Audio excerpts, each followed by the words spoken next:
Good afternoon, I'm Bill Anderson, coming from the Costa del Sol, yet again living up to its name. We've got a very sunny day, but I have to say it's a little bit fresher. We get a bit soft living down here, and when the temperatures only go up to about 19 or 20, we start to feel it a bit chilly. So it's just a little bit fresher than it has been, but it's still very pleasant. We had some rain last night. I'm delighted today to be joined by a new guest who's going to be coming on a regular monthly basis with us from, well, he's going to tell us all about it. He's an editorial consultant with the Euroweekly News. John Smith, welcome. Hi there. Thank you very much indeed.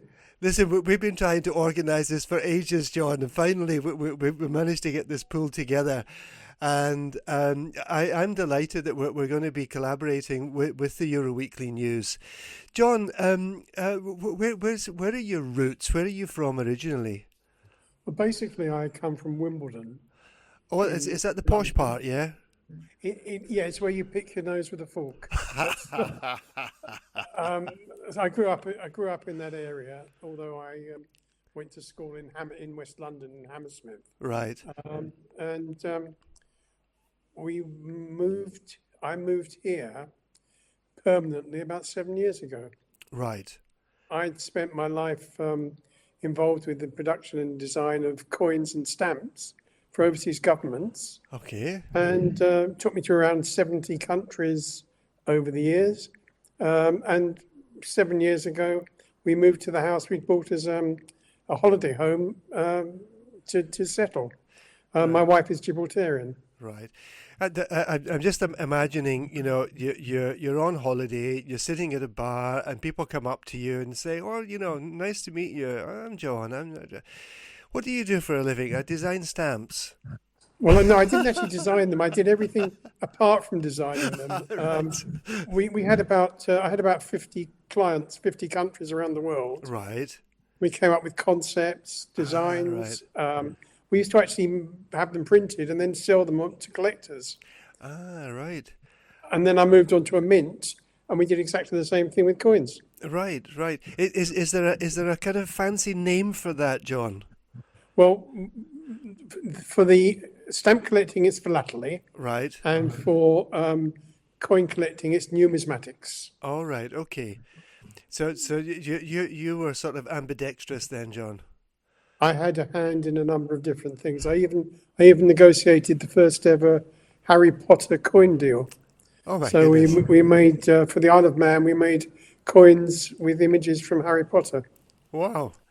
which went very well. Yeah. So about 7 years ago, you said you moved down here to the coast, and you live in a place, I believe, with a beautiful name of San Pedro de Alcántara. Yeah.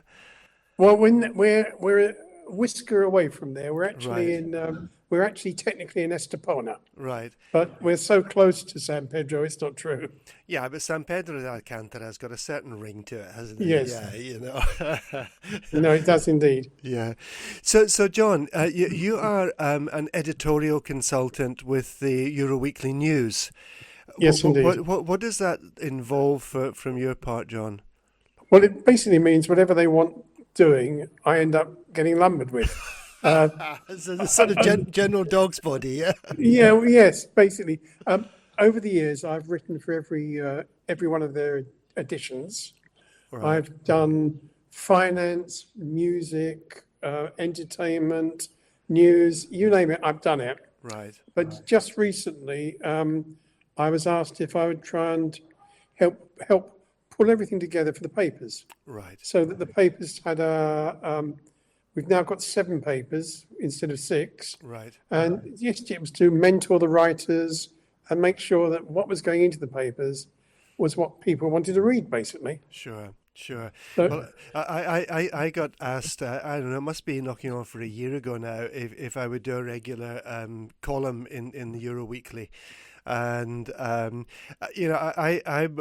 part of my background is as a writer, but I don't have really time to write. I've got two books that are started and sitting there on the shelf waiting to be finished.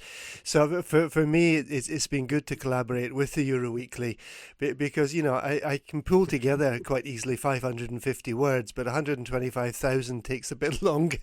Slightly different, yeah. Well, I mean, the thing about the paper is that it's been going now for more than, I think, nearly 25 years.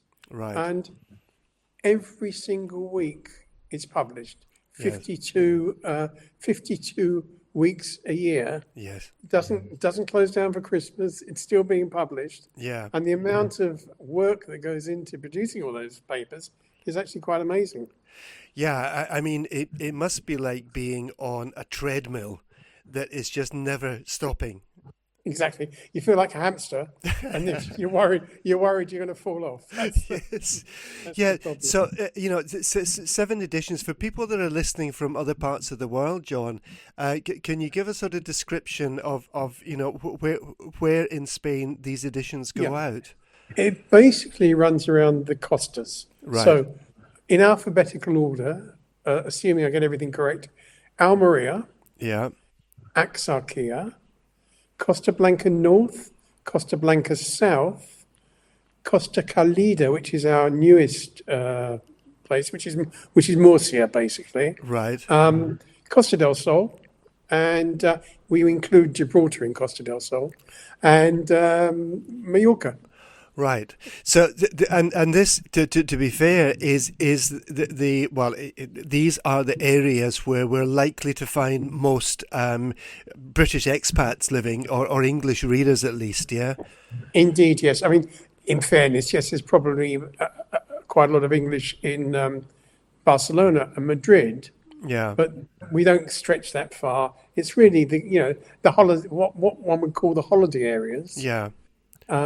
Because obviously, from a point of view of advertisers, they don't just want to catch local residents, but also the huge number of tourists that come through Of course. on a weekly basis. Yeah, yeah, but in terms of permanently resident Brits in Spain, I mean, I think you've got a very, very good catchment area with these 7 editions, haven't you? Indeed, yes, yeah, and it is the largest English language newspaper in the country, Yeah. and it has won awards for from Spanish newspaper groups for what we've achieved. Yeah, so 500,000 copies a week going out around all the costas. Yeah. Well, I think in fairness, we estimate 500,000 readership. All right. Okay. Isn't necessarily on average you get 1.5 people reading each paper. sort of Yes. thing. Yeah. So I think it's fairer to say, but yeah, it's a lot of work, particularly as we have to use 3 different places to print the papers. Right. So some are printed on the Costa del Sol area, some up north, further north in Costa Blanca, Yeah. and then in Mallorca as well. Otherwise, we'd never get them delivered on time. Yeah, sure. So you're living actually not that far away from where I am. I'm in Mijas. You're Yes. just about sort of half an hour away from us, further down the coast, heading towards Gibraltar. You said that you had a kind of holiday type apartment in this area before, and that's when you decided to move. What made you choose this part of Spain to come and live? Because it's near Gibraltar. Well, yes, because it wasn't that near to Gibraltar. Yeah. It meant that if we wanted to, we could invite people to come over, but they wouldn't just turn up out of the blue. Because my wife comes from a very large. Her parents had, or her father in particular, was one of 11. Right. So there's a heck of a lot of cousins Yeah. around and other people. So we thought, well, we want to be within hitting distance without being too close. And that was the idea. I do hope they're not listening in, John, and hear all this. Well, to be honest, they all speak Spanish anyway, so Right. it's not the end of the world. Yeah, again, we've probably got over 80 countries listening in at the moment, and I think Gibraltar is one of these areas. I don't know. Well, I don't know if those of us who live here understand it, but it's got a kind of very unique an identity, hasn't it, in this part of Europe? Oh, absolutely. I mean, it was strategically very, very important um, back in the 17th, 18th century, even World War II, because it guards on one side the entrance to the Mediterranean. Yes. It was, there's a funny story that it's been in and out of different hands over the centuries. Yeah. Obviously, at one stage, it had a very Moorish Of influence. course. In fact, Gibraltar comes from Jibal Tariq, Yeah. which means Tariq's mountain. Yes. And there's a very funny story that at one stage, the Duke of Medina Sidonia, who his family led the Armada against Great Britain, Right. owned Gibraltar, and a number of Sephardic Jews asked if they could buy it from him, All right. Okay. just so they could settle in an area together which wasn't likely to cause problems. And he agreed. He said he sold them the place. And then a couple of years later, and I'm probably getting this slightly wrong, he said, "Oh, by the way, I want to send my troops over to invade Morocco Yeah. or whatever it was then. Can I use Gibraltar as a base?" And they said yes. He went in and he kicked them all out and kept Gibraltar again and All took Gibraltar right. back. But it is a very interesting place. We don't go there that often now, but we would go a few times a year normally to Yeah. Gibraltar. But there's still a very large Jewish community in Gibraltar, isn't there? In fairness to Gibraltar, it has a number for a place that's got just like 30 odd thousand residents. Right. It's got a number of, there's a Jewish community, there's a Hindu community, Yes. obviously a Spanish community, um, an English community. So it does get, yeah, it's a real mixture of different races. Oh, and of course, a Muslim community as well. Yeah. And it's a mixture of races. And there's very, very little argument or fighting between them. They all seem to be relative, or they all agree that they don't like the Spanish. All right. Okay. That's probably something to do with the border, I think. Yeah, Yeah. absolutely, yes. Yeah, it is a very interesting place, and I think we've been down there on a Friday. We went Yes. down on a Friday one day, and there was clearly because it's the holy day for the Jewish community, and I don't think I'd ever seen the volume of people with the tall hats and the Yeah. ringlets, and it's a very sort of traditional Jewish community there, But isn't it? that's a very recent development. Oh, is it? Right. 25, 30 years ago, you didn't really see traditional Jewish people. You didn't see the yarmulke. You didn't see them, in that way. But it's become much more. I can only think of the word as being, traditional Right. over the past 10 years, I guess. Right. Okay. So that's Gibraltar. Well, you see, my wife is Spanish, and I think I think we've probably been banned from Gibraltar because the last time we were there, she she left it saying Gibraltar Español. Oh no, no, But that can't be said. I mean, the funny thing is, they say they're more British than the British, yes. but they're all quite short. They all speak Spanish. They all eat Spanish food, Yeah. and a large number have got properties in Spain. Right. So Yeah. it's a very mixed thing that Yeah. they refer to their neighbours as not being very pleasant people, but that's Right. just one of those things. But I recall what one time we were there in the area where we live, and said you're not very far away from us, John. That whenever we go places here, because I'm tallish, I've got blue eyes. Regardless, people just speak to me in English. Yes, And yes. although my wife is Spanish, they say, "Oh, we thought you were a foreigner because he's tall and got blue eyes," Yeah. So they insist on speaking to her in English as well. And we went down to Gibraltar. We went into the square at the centre of Gibraltar to Sure. get some breakfast. And they sort of insisted on speaking to us in Spanish. Ah, right. Yeah. I think they thought they were going to catch us out. But Well, no, one of the things is there's a lot of Spanish people across the border. They say there's yes, 10,000 a day across the border. A lot of those people don't actually speak English. all right. And it's like a bone of contention within Gibraltar Yeah, that, you know, there are anybody, a lot of people say anybody who works in Gibraltar should at least be able to speak English because it's the official language. yes. So, it's just the whole thing's a funny setup, and that's what I It is, but you know what? I mean, I don't have a strong political opinion on this, John.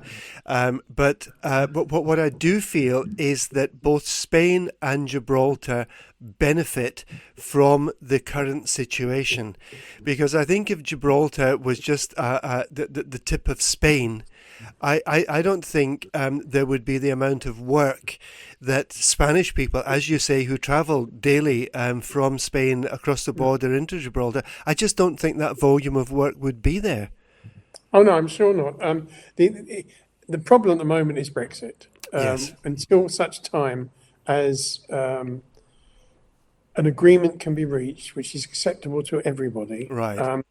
there's going to be problems. The border on Friday, you were talking about Friday.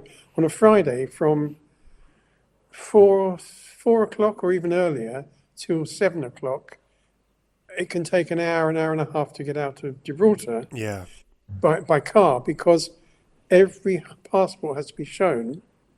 And if you haven't got an identity card, a TIE or Gibraltar identity card, then you have to have your passport stamped. Right. And it all takes time. And the government, the national government is making it difficult because they want to get their way in the Brexit agreement. Yeah. And the British are saying no, because they want to get their way. So the Gibraltarians are, to some extent, stuck in the middle. Yeah, and I think that there is, if people don't know, that there is an airport in Gibraltar.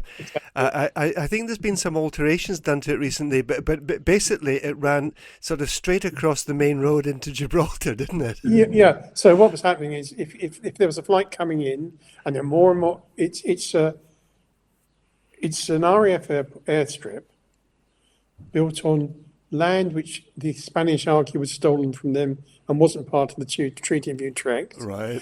You get a large number of private jets coming in now because there's a lot of money coming in going from Gibraltar. Right. And you've got normal airlines as well, like British Airways and EasyJet. So the road was actually closed to let the planes land and take off. They've now built, after 15 years, they built a tunnel. Right. So It's now been opened, and the first day it rained, the pedestrian and cycling part was flooded, so nobody could get through it. and they don't want people actually queuing in the tunnel, so they close the barriers if it's too many cars. So you Right. can actually have traffic queues going all the way back to almost the centre of Gibraltar Right. town. Goodness.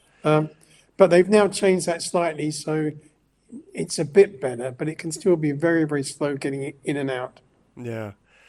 So that's Gibraltar. I think we should change the subject, John, because Okay, that's fine with me. Where do you want to move to? What would you like to chat about? Right. Oh, okay. I'm interested, first of all, because around about the half hour, we're going to take a short break. But Yes. I'm interested, and we're going to talk about, some of the stories that are happening around Spain at the moment. Sure. But I'm interested to know how you've got 7 editions going out really all the way from the most southern tip of Spain, although Gibraltar is British, obviously, Yeah. all the way around the coast and up towards the Costa Brava, Costa Blanca, sorry, Costa Blanca. Costa Yeah. Blanca. Then you've got Mallorca. Um, how how varied are the contents of these papers, John? You know, because you know what people in the sort of Costa del Sol might be interested in might not interest people in Mallorca, for example. Absolutely. Well, what we do is we have a team of writers who specialize in a particular area. So the Costa del Sol paper has the first 10 pages just on Costa del Sol news. Right. Mallorca is a slightly smaller paper, so that has 5 or 6 pages just on Mallorca news. And that's the way it goes all the way around each paper. So each paper, the first between 5 and 10 pages are completely different to each other. Right. And then you have a number of features which, yes, which will run across all of the papers. But some papers are being bigger than others, might have more Spanish national news than others. So it is quite varied. Yeah, and this is the thing, and you have some UK news and things in there as Yes. well, and UK stories, and sometimes from other parts of the world as well. But you know, I think having some Spanish news is actually a very good idea, because I think I'm going to say Brits for the moment, because you know there are more than just British people that read English newspapers. But you know, we Brits live sometimes in a bit of a bubble down here. We very often don't speak Spanish. We don't listen to Spanish news. We don't pick up on the Spanish newspapers. So actually, finding a little bit about what's happening in the country that we've chosen to live in is not a bad idea, is it? No, exactly. No, I mean that's the concept is most local, then Spanish, then British, and then some European, because we are the Euro Weekly News. So we like to feature some European news as well if it's interesting.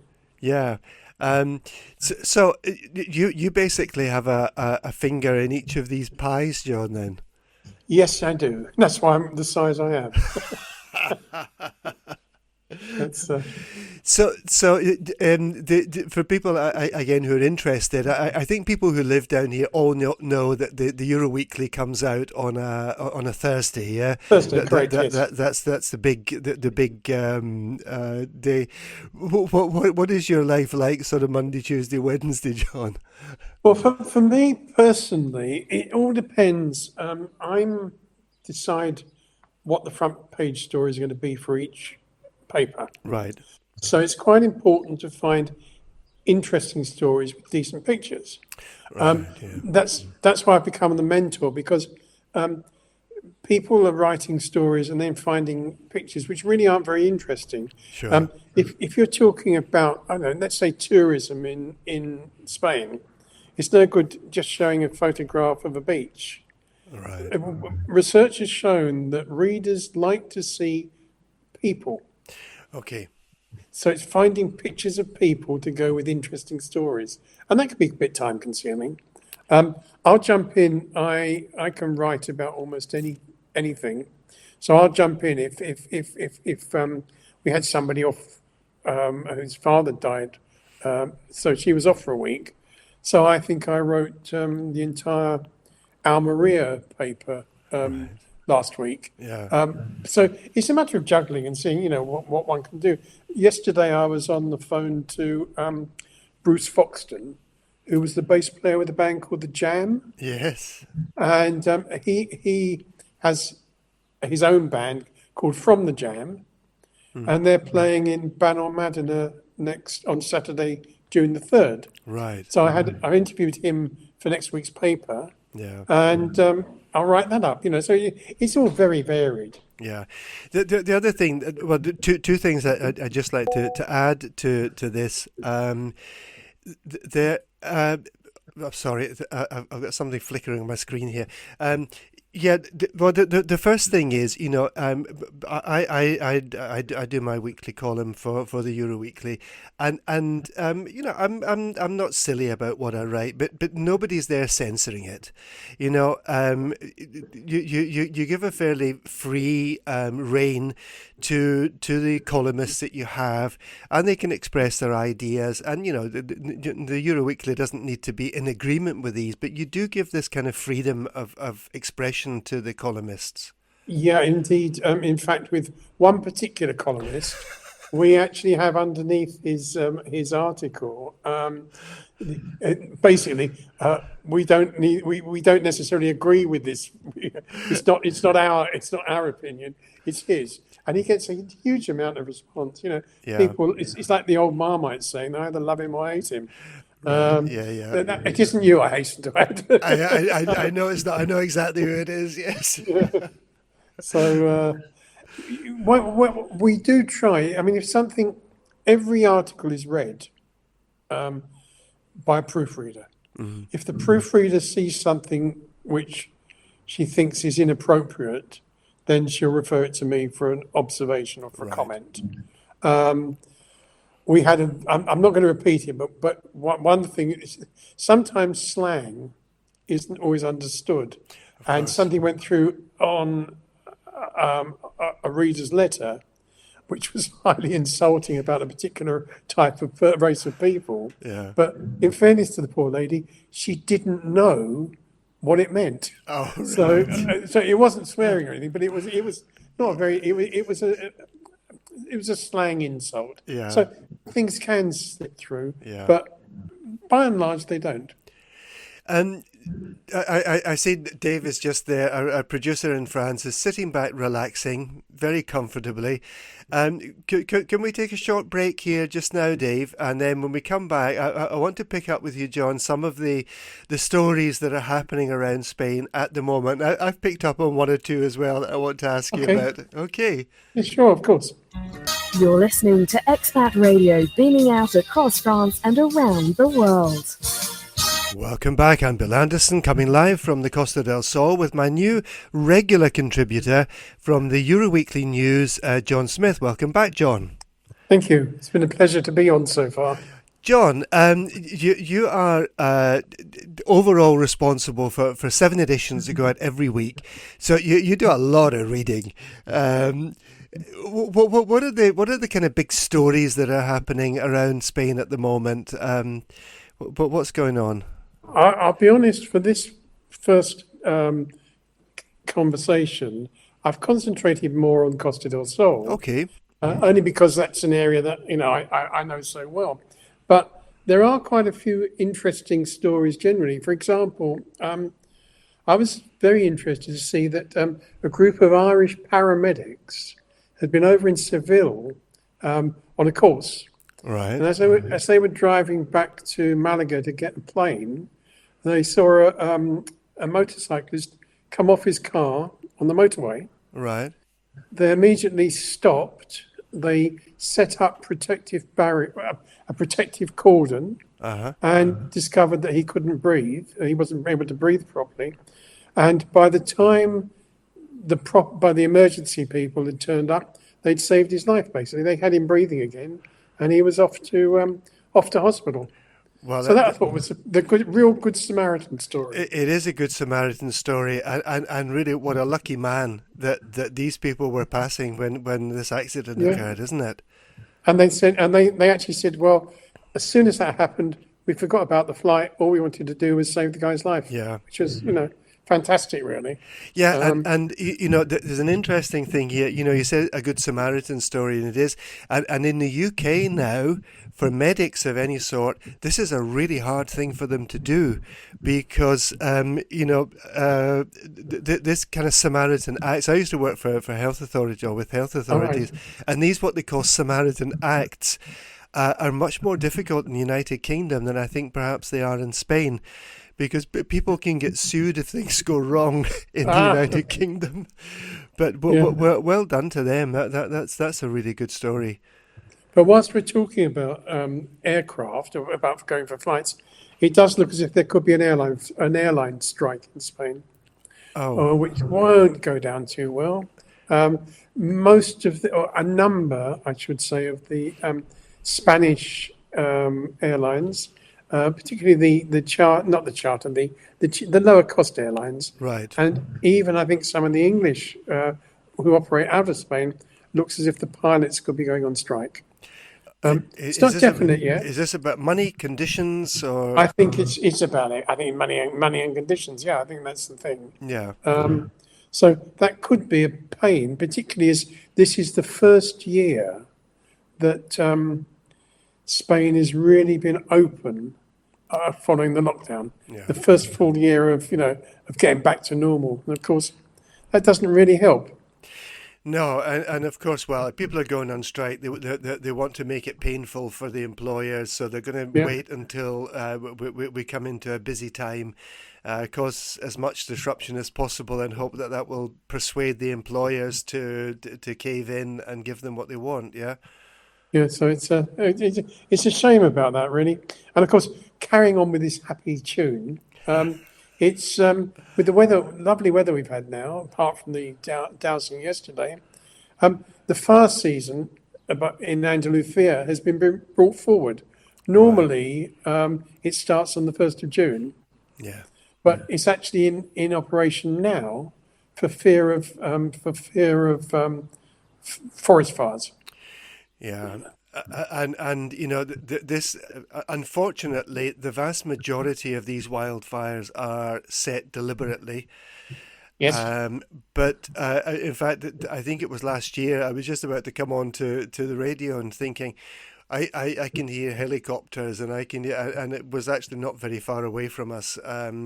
We had two fires. Well, one was actually an accident because I think an electric car caught fire, and All right. it spread onto to the side of the road and into the countryside. The other one, I'm pretty sure, was deliberate, but they were both pretty close to where we live, and they are terrifying. Yeah, it's worrying. I mean, a couple of years back, we were driving back for some friends who live in Soto Grande, and we were Yeah. driving back home, and we'd seen sort of like glowing in the distance from when we were sitting at their house.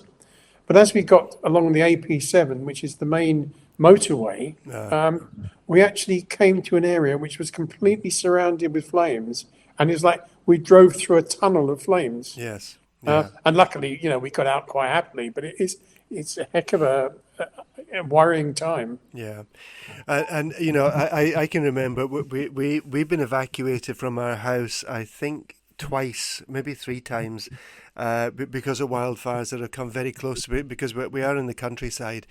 But Yes. I remember the first time, I mean, I was down at the bottom of the garden with a hose, trying to put out the flames down at the bottom of the garden, and across the road there were some olive trees, and olive trees.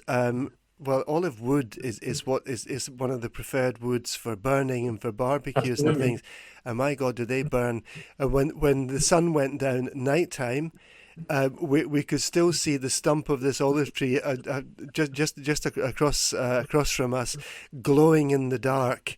Oh, goodness. It really, just a little breeze comes along, and these things start Starts to all glow over again. again. Yeah, so it is a serious concern. On top of which, we are really desperately in need of more rain, aren't we? Absolutely, yeah. I mean, I find it fascinating when you see the helicopters come along and dip their buckets into the sea. Yeah. And you think, well, how on earth could a little bit of water in a bucket actually help? But they seem to work. It does seem to douse the flames. Trust me, I have been underneath these bags of water when they let them go, and it's like being. I've got my hose trying to put some of this vegetation out at the bottom of the garden, and the helicopter comes over, releases that bag, and it's like being in a really heavy rain shower. Good Lord. Yeah, so it kind of disperses and dampens the whole area down. It's interesting. Yeah, fascinating. And, we've got a lot of we have about 12 golf courses in Mijas, and people complain about golf courses, but you know what golf courses have? Water. Yeah. because nearly all of them have got some kind of artificial lake. And, Yes. and actually, the helicopters, are never more than just a few minutes away from one of these golf courses, and Yeah. they actually use the water from these artificial lakes to save time Yeah. going from drop to drop. So the golf courses have a very good kind of additional place in looking after us down here. And I guess in some ways they're a fire break as well. Well, absolutely, yeah, totally. So, John, what else have you got for us? Well, I think it's quite an amusing one. Well, I say amusing. Channel 5 have a program called Bargain Loving Brits in the Sun. Yeah, And it basically concentrates on Costa del Sol and Costa Blanca. So right. you've got an interesting insight into a number of people who live here, and they're currently looking for. They're going to run a next season, and they're currently looking for people to apply to join. Are you applying, John? Not personally, no.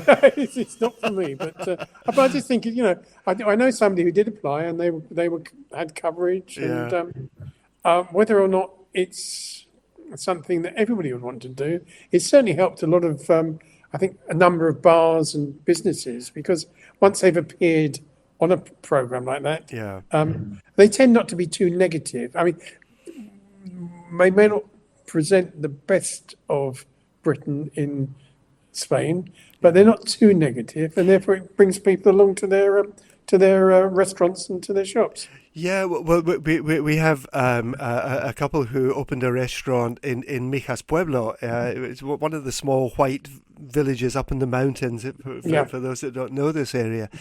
And they opened it, and I'm not sure if it was that show or A New Life in the Sun, which is very similar, probably on a different channel. And they opened a little restaurant called the Lemon Tree. It's very, very nice. We actually turned up one day just to see them, and they were doing some filming, and they have been absolutely inundated with visitors to the restaurant. It's been very good for them and very good for Mijas Pueblo.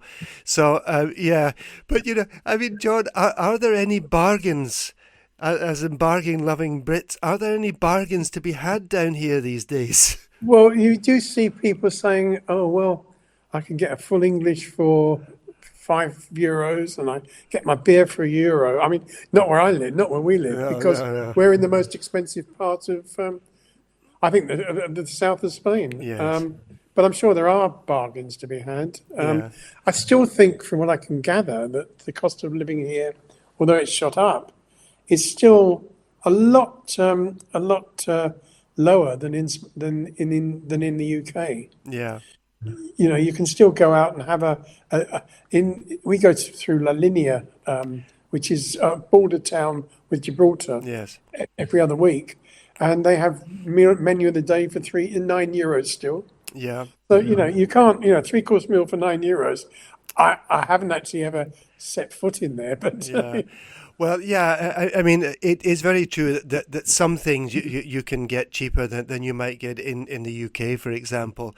But in terms of the overall cost of living, of buying or renting property, the taxes, all the other bits, you can't live here now off sort of 3 and 6 pence a week, No, it's not like it was. No, obviously not. But I still think, I mean, I was talking to somebody the other day, and they're saying, at the moment in the UK, everything is costing so much that we own a property in the UK as well, so which we just bought. So hopefully we'll be going back to have a few holidays. Indeed, yeah. I want to pick up on something that I read this week, John, in the Euro Weekly, which was a little bit further afield, because you pick up some international stories as well. Yes. And I think this was somewhere in New Zealand that were selling coffee. We're talking about bargain prices. They were selling a cup of coffee for $800, dollars or euros or equivalent, or $800. I know, absolutely unbelievable. I know that there used to this was a specialist barista. You can't say coffee shop anymore. No. A specialist barista. And they were importing. Apparently, what they do, the actual coffee beans are grown on the side of an active volcano in Panama. Right. And the reason it costs so much is that you have to order the coffee a week in advance. All right. They then order it from Panama. This is according to the story. Yeah. And then the Panamanians airship it over to New Zealand so that then you can go in the week later and get your cup of coffee. But you've got to pay for all of the risk, I guess, of going up a volcano, etc. So that's how they get, that's how they get to that. But let's be honest, John. Even if you were stinking rich, Yeah, which I know you kind of are, But anyway, I wish. but if you were stinking rich, would you pay 800 quid for a cup of coffee? I begrudge €5 for a cup of coffee, and Yeah. and so the answer is no. But then I suppose some people have more money than sense, as they say. Well, indeed, yeah. Oh, there's another fascinating story about a Spanish influencer, All right. and she decided she had to go in and have some work done on her knee, and she had an Right. operation, and the surgeon gave her the bit of knee that was removed, and she brought it home, and then online she took her bit of knee and cooked it with spaghetti. So they had spaghetti bolognese. It's Bolognese.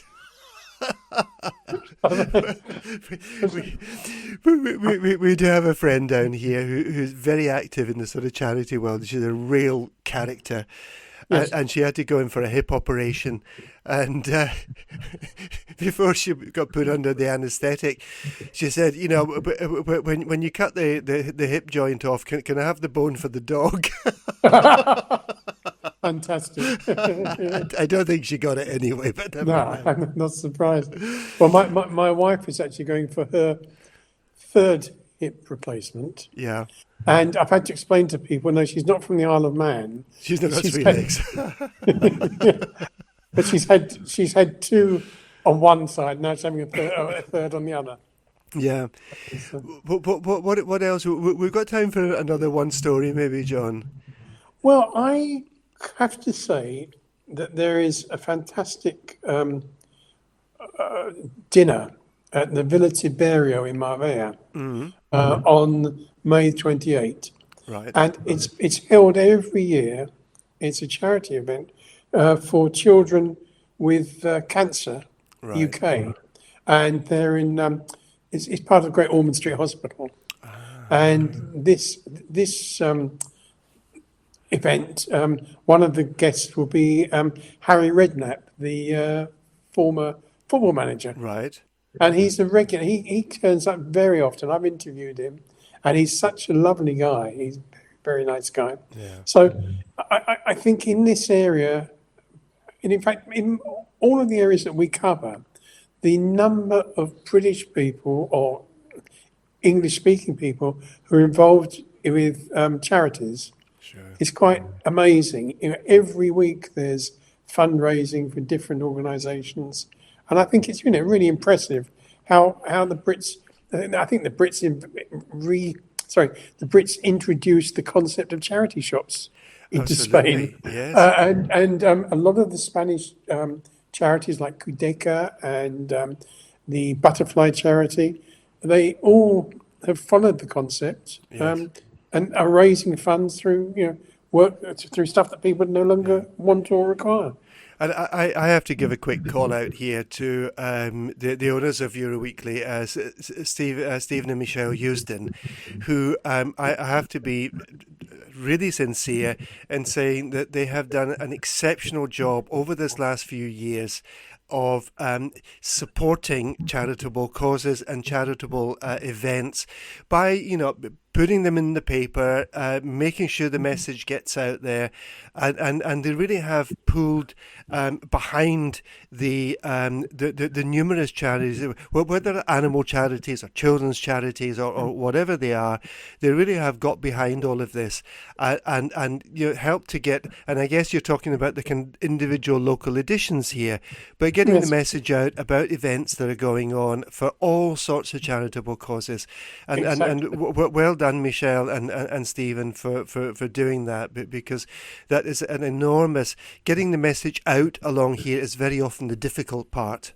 Yeah, the one problem. I mean, they gave the title to the paper the People's Paper, and that's what they want to be. They're not, like, we're not investigative journalists. What we are is part of a society along the coasts, which is made up of people who speak English, basically. Sure. So yes, I think it's fantastic that what they do. Yeah. So if people want to find out what's happening in different parts of Spain, how would they best do that, John? Well, what we do is we have a website which is www.euroweeklynews.com. Right. And on that site, not only are there daily posts of news, but we also publish the virtual editions of every newspaper. Right. So you can read whichever newspaper, whichever area you're in, you want to find out about, you can read it online. Yeah. And it goes up every Thursday. Right. Yeah, and as you said, they're kind of daily updates on individual stories, aren't they? On the online, on the not the online copies, but the on the Euroweekly website. Yeah. Yes. So that's the best way to do it. And then there's lots of places. If you're in any of our particular areas, there are lots of places where you can just walk in and get a free copy of the paper. It is free. Yes. It's and I think that's also worth remembering. It's a free service to British people who read English. Yeah, and as with free papers, there are adverts, but adverts are very useful actually, because you're looking for a plumber, you're looking for a whatever. You're not always sure where to look for that. You have the classified columns, people selling things and jobs and that sort of stuff. So these are very useful for people, and numbers that telephone numbers people might need, and there's all sorts of information there, isn't there, John? Of course, and the thing is, of course, that without the advertising, there'd be no newspaper. They couldn't afford to do it. So it lives. They live off each other. The news and the adverts live together. Yeah, and I think when people are getting a free paper, I think I probably get more hacked off with a newspaper that I've just paid a £5 for that's full of adverts. But I think with a free paper, you kind of expect it, and people do use this. Yeah. The only thing that surprises me sometimes is how people can be quite aggressive. Oh, you made a spelling mistake, or the little things. Yes, with all those papers coming out so regularly, there are going to be the odd mistake. Yeah. But after all, it's a free, informative newspaper. Yes. So it's better to say, well, they've made a bit of a mistake here, but rather than just be, jump on people immediately and say, oh, you need a new proofreader, whatever. Indeed. John, our time is almost up. Can I say I've really enjoyed chatting to you today, and you're going to be coming on once a month with us and filling us in on what's happening. Thank you so much for joining me today, John. We'll see you in a month's time. Thanks to everyone who's been joining in today, and have a great weekend when it comes, and we'll be back next week.